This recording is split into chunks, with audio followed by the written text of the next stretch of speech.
Well, I've enjoyed the weekend. It's not been bad weather at all. Managed to get out for my exercise on the bike and been around many of the parks in Exeter.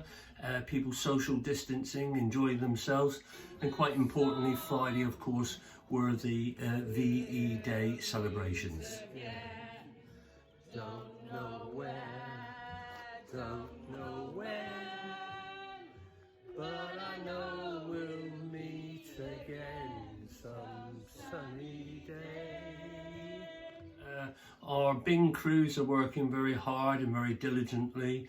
They've got a major task, just like all those workers, key workers in the front line, day to day, putting themselves at risk for all of us, and it's our duty really to do what we can to stay safe, to support our key workers in our community.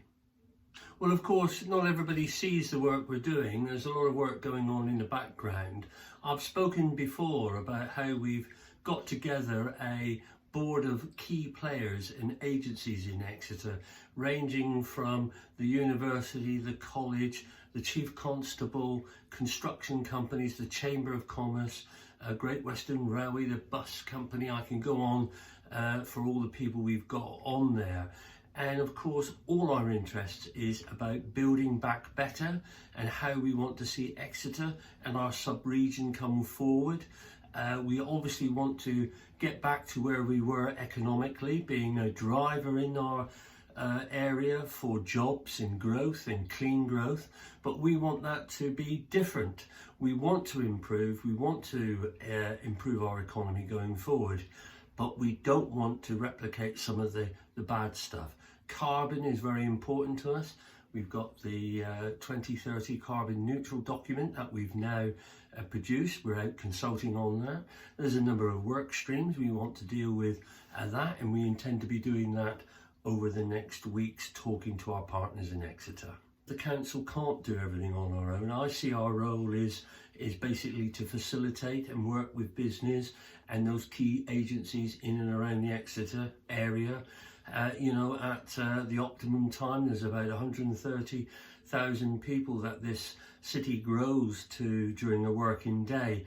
There's over 35,000 journeys coming into Exeter.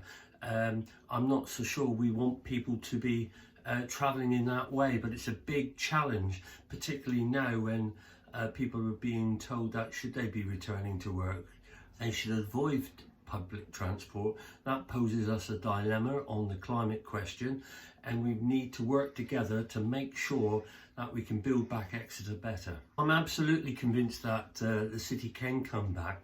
It took us a long time to get where we were, and it can collapse so easy if we're not careful. We will work with those businesses. It's very, very important because people want jobs, people need jobs. That's how we survive, by providing for our families, and that's what everybody in this city wants to do. I, like many people, I'm only too pleased that I can get out a little bit more to exercise, get out on my bike, get walking. That's very good, but we need to be very, very careful.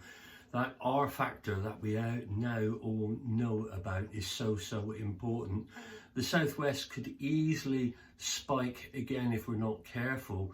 We just need to be so mindful on how we go forward. If we're going to be making visits to the recycling centre, going to a garden centre, or wherever people are going to go, social distancing is so important. Look, we are a social animal. We all love to be with people. We've never really realised that until now. But, we need to make sure it's safe for us out there. And that's what we need to do. We've done very well in Exeter.